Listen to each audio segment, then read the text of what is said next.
His Excellency प्रधानमंत्री Lee Hsien Loong,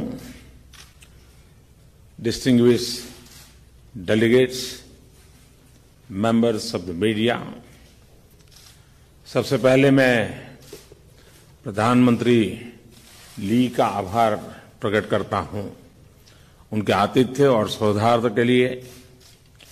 Bharat के साथ संबंधों को मजबूत करने के प्रति उनकी सतत चेष्टा के लिए और निजी मित्रता के लिए भी। भारत सिंगापुर के संबंध सच्चे अर्थों में सामरिक साझेदारी की कसौटी पर खरे उतरे हैं। हमारे संबंधों में कोई असहजता नहीं है, बल्कि केवल गर्मजोशी और सौहार्द और विश्वास है। आज की हमारी बातचीत में प्रधानमंत्री ली और मैंने साथ मिलकर हमारे द्विपक्षीय संबंधों में प्रगति को रिव्यू किया और भविष्य के रोडमैप के बारे में चर्चा की।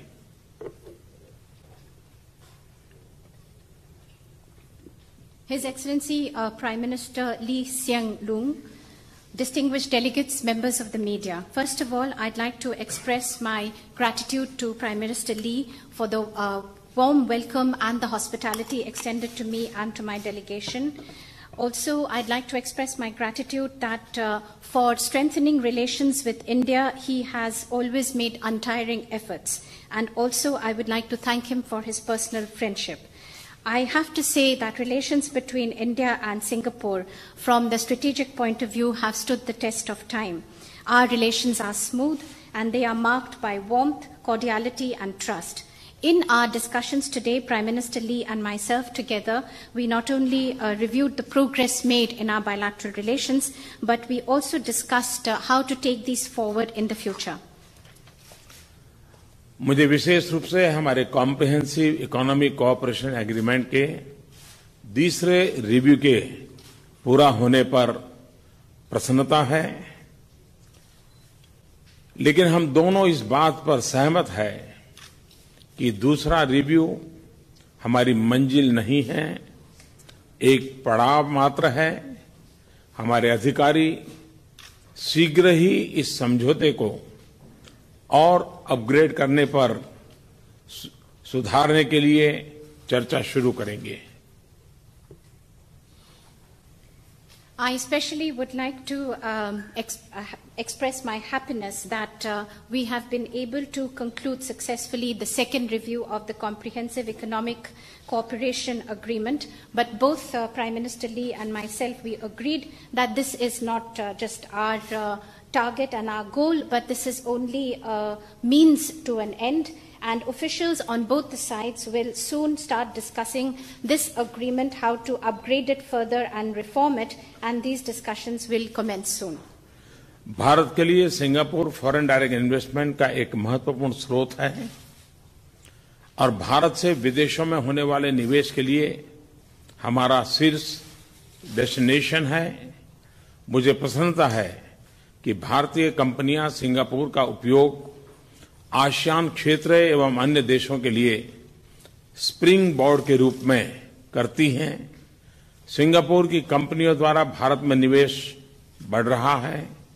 भारत की उन्नति सिंगापुर के उसके महत्वपूर्ण क्षेत्रों में अतुलनीय अवसर प्रदान करती है।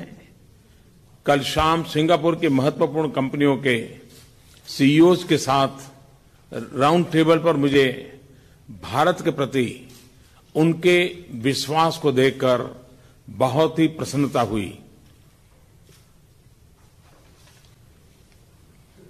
For India, Singapore has always been a source of foreign direct investments and also investments in foreign countries. For Indian investments abroad, it has also been a favorite destination. I'm also happy to note that Indian companies use Singapore as a springboard, not only for this country, but for the entire ASEAN region.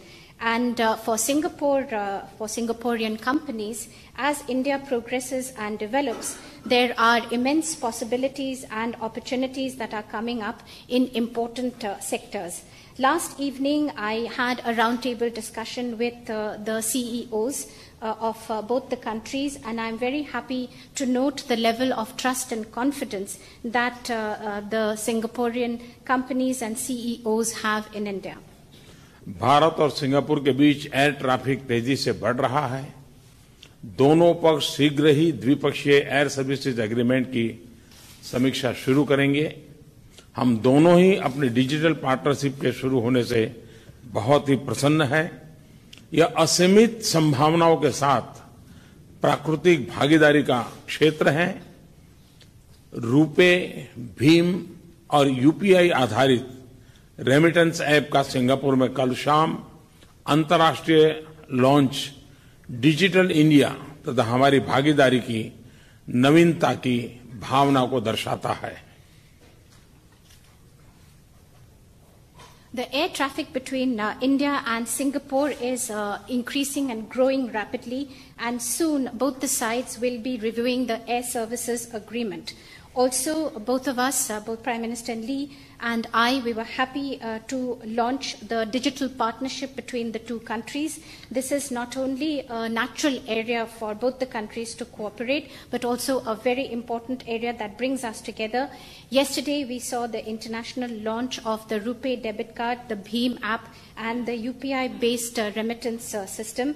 This also shows the novelty in partnership between the two countries. Digital India के तहत भारत में हम एक data centre policy बनाएंगे। आज मैं Nanyang technology university में अनेक समझौते होते हुए देखूंगा, जो कि उच्च शिक्षा, साइंस और टेक्नोलॉजी इनोवेशन में हमारे सहयोग को और बढ़ाएंगे। As under the Digital India initiative, we are moving towards a data center policy, and later today in the Nanyang Technical University, I will witness the exchange of agreements, many agreements that have been signed in areas such as higher education, science and technology and innovation, which will further deepen and strengthen our relations. Skill development, planning और शहरी विकास के क्षेत्रों में हमारे सहयोग में अच्छी प्रगति हुई है। हमने भारत के 115 एस्पिरेशनल डिस्ट्रिक्ट्स में पानी के लिए नई पहल की शुरुआत देखी है। आज और कल हमने जो एग्रीमेंट किए हैं, वे इस सहयोग को एक नए स्तर पर ले जाएंगे।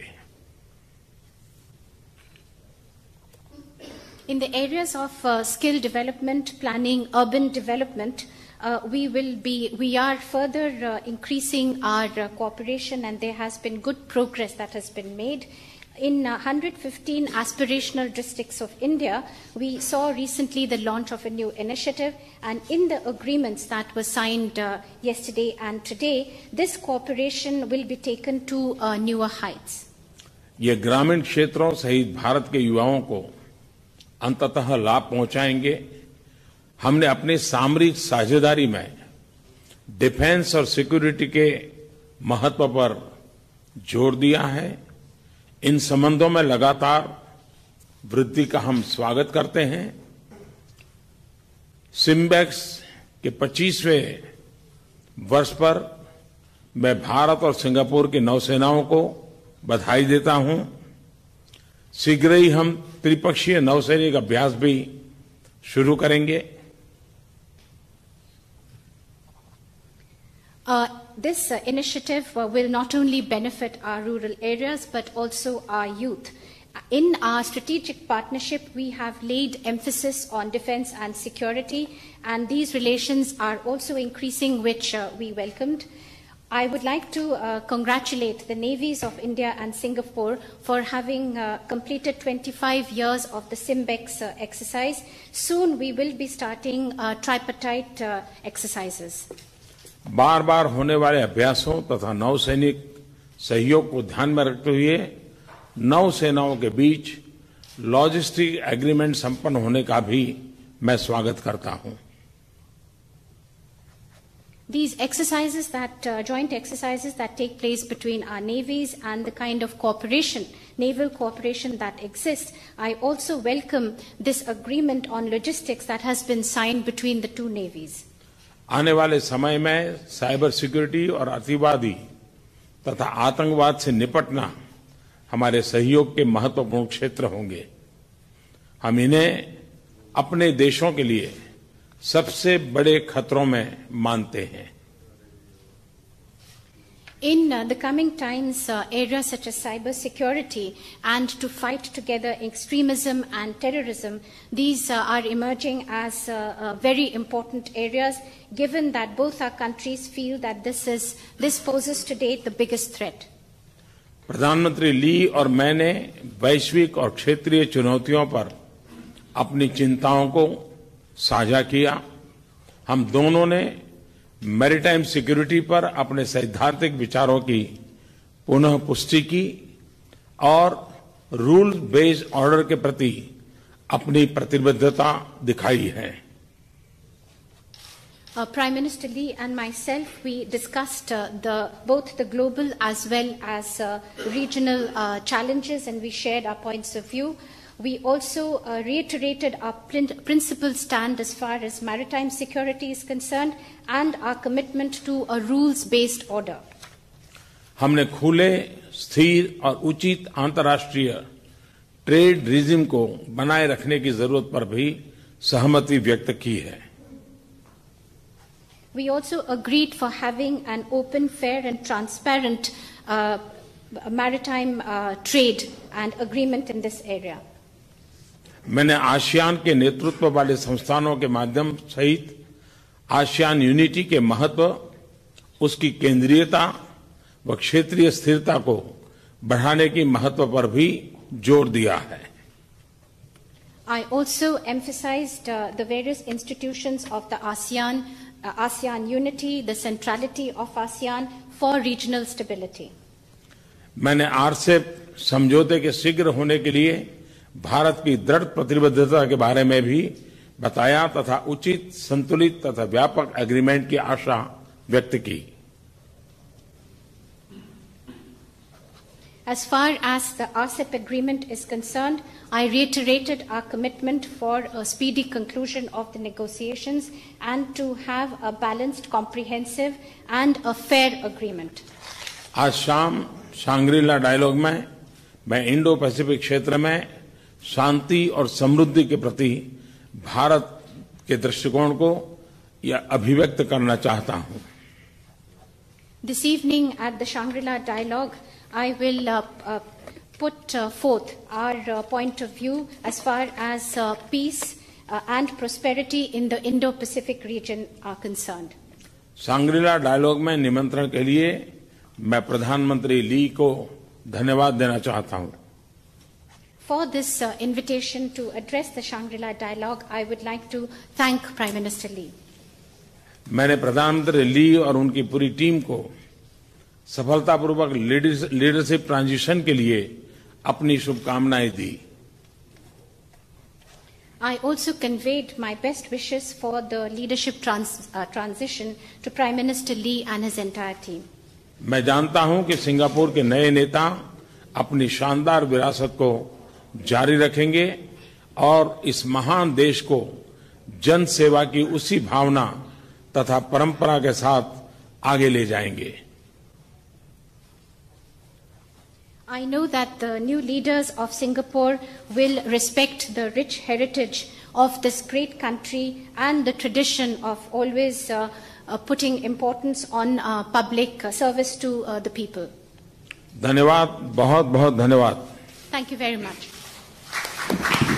Thank you very much. Thank you. Excellencies, ladies and gentlemen.